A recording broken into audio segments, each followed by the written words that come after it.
বন্ধুরা, ডোবারম্যান কি সত্যি নিজের মালিকের উপর অ্যাগ্রেসিভ হয়ে যায়? নিজের মালিককেও কি ও অ্যাটাক করতে ছাড়ে না? প্লাস অনেক সময় এরম অনেক খবর শোনা যায় যে ডোবারম্যান নাকি নিজের মালিককেও হত্যা করে ফেলেছে।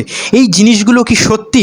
এই বিষয়ে কিন্তু আজকে আপনাদের সাথে আলোচনা করব। প্লাস আপনি যদি একটা ডোবারম্যান পুষবেন বলে ভাবছেন, তবে আপনি কিভাবে সেই ডোবারম্যানটিকে ছোটোবেলা থেকে গ্রুম করবেন সে বিষয়েও কিন্তু ইম্পর্টেন্ট কিছু টিপস দেব, যাতে আপনাদের যেন এইভাবে না অ্যাটাক করে দেয়। তো দেখুন, ডোবারম্যান হচ্ছে একটি ওয়ান ম্যান ডগ, বা ওরা একজনের অধীনে থাকতে খুব বেশি পছন্দ করে। তো সে কারণে কি হয়, একাধিক কমান্ড ওরা কিন্তু পছন্দ করে না, বা একাধিক লোককে ওরা নিজের কাছে আসতে দেয় না।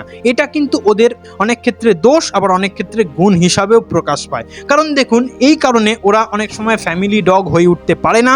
আর এই কারণেই কিন্তু বড় বড় অফিস কলকারখানায় Doberman as a guard dog হিসেবে জনপ্রিয় হয়ে উঠেছে। সেটা আলাদা আলাদা কনটেক্সট, বাট কথা হচ্ছে একটা ডোবারম্যানকে যদি আমি পোষ মানাতে চাই, ঘরে রাখতে চাই, তবে আমাকে কি করতে হবে, প্লাস এই অ্যাগ্রেসিভনেসটা ওদের মধ্যে আসে কেন? দেখুন, মেনলি ডোবারম্যান হচ্ছে একটা হাই এনার্জেটিক ডগ, আর ওয়ান ম্যান ডগ হওয়ায় মেনলি কি হয়, ওরা একজনের অধীনে থেকে সবসময় নিজের কাজ করতে পছন্দ করে, বা একাকিত্বে থাকতে বেশি পছন্দ করে। প্লাস ওরা একটু বেশি সন্দেহপ্রবণ হয়, যে কারণে কি হয়, ওদের এই অ্যাগ্রেসিভনেসটা আরও বেশি বেড়ে ওঠে। এবার আপনি যখনই একটা পাপ্পি আনলেন, এনে একটা ডোবারম্যানকে বেঁধে রাখতে আরম্ভ করলেন, তখনই মেন সমস্যাটি ঘটে, তখনই কালটি শুরু হয়ে যায়। অর্থাৎ কি হলো, আপনি একটা ডোবারম্যান আনলেন, হাই এনার্জেটিক কুকুর, তাকে কন্টিনিউ বেঁধে রেখেছেন।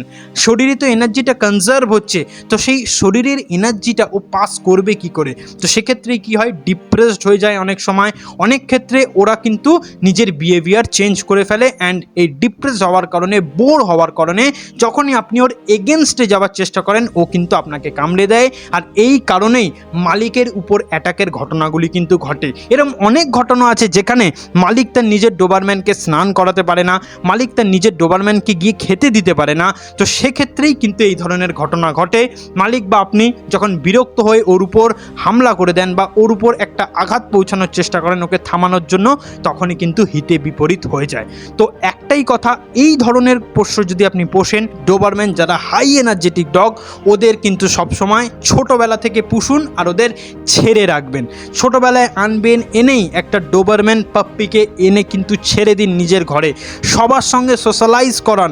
না হলে কিন্তু কি হবে, কাউকে, আপনার বাদে কাউকে চিনবে না। আপনাকে as a owner O granted করলো, তারপর কিন্তু বাকি লোককে যদি ও না চেনে, কোনো কারণবশত আপনার জায়গায় অন্য কেউ যদি খেতেও দিতে আসে, বা অন্য কেউ যদি ওকে স্নান করানো বা গ্রুমিং করতে আসে, তাকে কিন্তু ও ছেড়ে কথা বলবে না। বড় হয়ে গেলে অ্যাটাক কিন্তু মারাত্মকভাবে করবেই। তো সেক্ষেত্রে আপনাদের একটাই কথা বলি, প্লিজ ওদেরকে গ্রুম করান ঠিকঠাক করে, বাড়িতে ঘুরতে দিন, নিজের বাড়ির এলাকাটা ওকে চিনতে দিন। প্লাস আরেকটাই কথা, বেঁধে রাখবেন না, ওকে চলাচল করতে দিন, ট্রেনিং করান, ওকে কন্টিনিউ হাঁটান, 40 মিনিটস ওয়াকিং অ্যান্ড রানিং করান, এক্সারসাইজ করান, যাতে ও হাঁপিয়ে যায়, ও টায়ার্ড হয়। না হলে কি হবে, ওরা এত এনার্জেটিক আর এত পরিমাণ এটিপি ওদের শরীরে রিলিজ হয়, যেটা কিন্তু কনজার্ভ হতে থাকবে। আর কনজার্ভ হলেই ডিপ্রেশনের সঙ্গে সঙ্গে এই বিহেভিয়ারাল চেঞ্জ কিন্তু আপনি দেখতে পাবেন। তো মেন কেস হচ্ছে এটাই, বিহেভিয়ার চেঞ্জ হওয়ার, প্লাস সোশ্যালাইজেশন না করানো। কারণ আপনি যদি আপনার বাড়ির লোকের সঙ্গে, আপনার পাশের লোকের সঙ্গে ওকে না চেনান, ওর যে স্বভাব, ওর স্বভাবেই, ওর চরিত্রেই কিন্তু ও বাকি লোককে কামড়ে দেবে, বা বাকি যারা আশেপাশে আসবে তাদের উপর কিন্তু অ্যাটাক করে দেবে ওর স্বাভাবিক চরিত্রে। কারণ ও সোশ্যালাইজ হয়নি, ও লোককে চেনে না। আর লোককে না চিনলেই তার উপর সন্দেহ করা কিন্তু ডোবারম্যানের, আপনি বলতে পারেন, একটা বৈশিষ্ট্য। তো সেক্ষেত্রে কি, আপনি যদি ডোবারম্যানকে আপনার ফ্যামিলির সঙ্গে রাখতে চান, ওকে খোলা রাখুন, খুলে রাখুন, চলাচলের সুযোগ দিন, অ্যান্ড বাইরে নিয়ে বেরোলে কোনো প্রতিবেশী যদি ওকে ডাকে, তার সঙ্গে মিশতে দিন, যাতে ও হট করে কাউকে না কামড়ায়। এই জিনিসটা অ্যাসিওর করুন। এই জিনিসটা যদি আপনি অ্যাসিওর করতে পারেন, প্লাস ওর শরীরের যাবতীয় এনার্জি যদি চ্যানেলাইজ করে দিতে পারেন, অ্যান্ড কন্টিনিউ আদর, ভালোবাসা, ওর সাথে ভালো মতো ট্রিট করে ওকে যদি ছোটো থেকে বড় করতে পারেন, দেন কিন্তু আপনার যে ডোবারম্যানটি আছে সে কিন্তু কখনোই উল্টো পাল্টা অ্যাগ্রেসিভনেস দেখাবে না।